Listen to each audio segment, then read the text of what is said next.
এ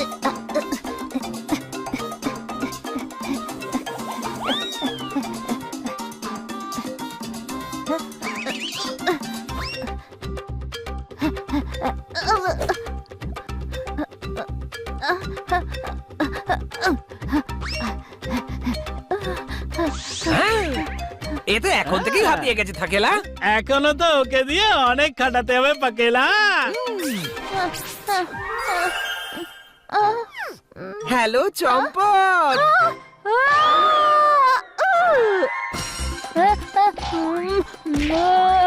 আরে এটা কি হচ্ছে? এটা কি হচ্ছে? থামাও থামাও, বাঁচাও! Out out! আমি তোমায় ধরে ফেলেছি। আমি তো হলাম ফোর্সিং করে হয়ে যাব পুরুষ। এ কি? এই ফোর্সিং তো আমাকে না দিয়েই পালিয়ে গেল।